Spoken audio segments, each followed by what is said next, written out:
చిత్తూరు జిల్లా పుంగునూరు నియోజకవర్గ పరిధిలో వైఎస్ఆర్సీపీ రాష్ట్ర regional coordinator MLA Peddireddy Ramachandra Reddy ఆధ్వర్యంలో చంద్రబాబుకి మేనిఫెస్టోను గుర్తు చేద్దామనే కార్యక్రమం నిర్వహించారు.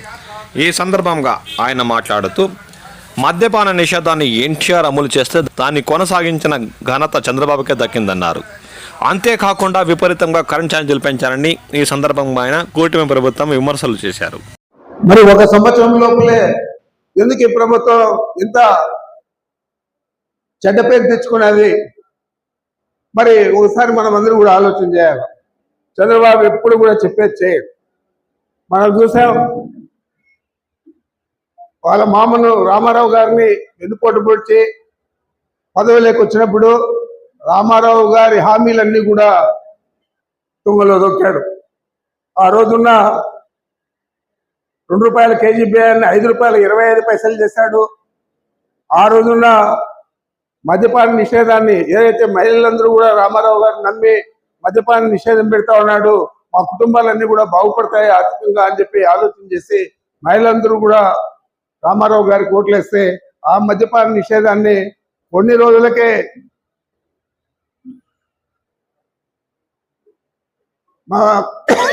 మా ప్రభుత్వం ఆర్థికంగా ఇబ్బందుల్లో ఉంది, అంచేత మద్యపాన నిషేధాన్ని తీసేస్తాడని చెప్పి మద్యపాన నిషేధం తీసేశాడు. ఆ రోజు రామారావు గారు అధికారంలోకి రాకముందు, ఎన్నికల ముందు కరెంట్ ఛార్జీలు 1 పైసా కూడా పెంచారంటే ఈయన అధికారంలోకి వచ్చిన తర్వాత వాళ్ళ మామ చెప్పిన మాటను పక్కన పెట్టి ఆ 5 సంవత్సరాల్లో 5 సార్లు కరెంట్ ఛార్జీలు పెంచాడు. మొన్న కూడా చెప్పాడు, ఈ జగన్మోహన్ రెడ్డి గారి ప్రభుత్వం, దండకుమారి ప్రభుత్వం కరెంట్ ఛార్జీలన్నీ కూడా అధికంగా పెంచేశారని చెప్పారు. ఆయన అధికారంలోకి వచ్చిన 2 నెలల్లోనే 17,000 చిల్లర కోట్లు పెంచింది మీ అందరికీ కూడా తెలుసు.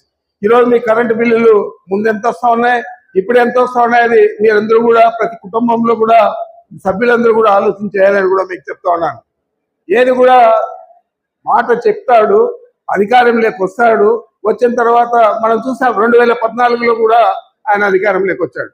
ఆ రోజు కూడా అనేక హామీలు ఇచ్చాడు, ఏదైనా అమలు చేస్తాడని అడుగుతా ఉన్నాడు. ఈ రోజు కూడా అదే పరిస్థితి. 1 సంవత్సరం రోజులు అవుతా ఉంటే అరకొర పెన్షన్లు ఇస్తా ఉన్నాడు. మొన్న 13,200 కోట్లు మొత్తం విద్యార్థులకంతా కూడా ఇవ్వాల్సి వస్తే అమ్మకు వందనం కింద కేవలం బడ్జెట్లో 8,600 కోట్లు పెట్టాడు. ఇచ్చేది మాత్రం కేవలం 3,000 కోట్లే. చాలా మందికి ఇంకా రాలేదు. గుర్తు పెట్టుకోండి, మీరు కావాలంటే గ్రామాలంతా కూడా మీ వార్డుల్లో కూడా విచారించండి. చాలా మందికి ఈ అమ్మకు వందనది, తల్లికి వందనది రాలేదని చెప్పి కూడా మీ అందరికీ కూడా తెలియజేస్తా ఉన్నాను. ఈ విధంగా ఇక్కడ మామిడి రైతులు నష్టపోతూ ఉంటే ఇక్కడ రైతుల మీద దౌర్జన్యం చేయడం, రైతులు ఉగ్రవాదులుగా పోల్చడం, అసాంఘిక శక్తులుగా పోల్చడం, దండుపల్లి కాల్చడం, ఇది చంద్రబాబు తగున అని సూటిగా అడుగుతున్నా. ఈ రోజు రైతులందరూ కన్యాలు చేసి గ్రామాన్ని ప్రకటిస్తే నువ్వు తినడానికి భూమి అడుగుతున్నా చంద్రబాబు అని కూడా అడుగుతున్నా. ఈ రోజు ఈ రాష్ట్రం మొత్తం మీద అధికారులు గమనించాలి, పోలీసులు గమనించాలి. రైతు కన్యాలు చేస్తే గ్రామాన్ని ప్రకటిస్తే మీ ఇంట్లో మీ భార్య బిడ్డలకు భూమి దొరుకుతుందా అని సూటిగా అడుగుతున్నా. ఈ ప్రభుత్వాలు వస్తూ ఉంటాయి, పోతూ ఉంటాయి. అధికారులు నిష్పక్షపాతంగా పనిచేయాలి. పనిచేస్తున్నాడే ఈ ప్రజాస్వామ్య ప్రభుత్వం వర్ధిల్లుతుంది. మీరందరూ కూడా చంద్రబాబు తప్పులు వాళ్ళు పనిచేస్తే రాబోయేటువంటి కాలంలో ఆ శిక్ష అనుభవించిన తప్పులని కూడా హెచ్చరిస్తున్నారు. ముఖ్యంగా మనమందరము కూడా వాళ్ళు ఇచ్చినటువంటి వాగ్దానాలేమి, మనం ఇచ్చినటువంటి వాగ్దానాలేమి, వాళ్ళు సూపర్ 6 అనే ఆజ్ఞ నెరవేర్చాయా లేదా? ఇప్పుడే కృష్ణమూర్తి అన్నాడు, మంచి ప్రభుత్వం ఇంటింటికి ఒక ఎమ్మెల్యే అయినా ఒక నాయకుడైనా ఈ గ్రామాల్లో తిరుగుతున్నాడా? ఈ సూపర్ 6 ఇచ్చామని చెప్పగలుగుతున్నాడా? చెప్పగలిగే దమ్ము ధైర్యం వాడికి ఉందా అని చెప్పి అడుగుతున్నా.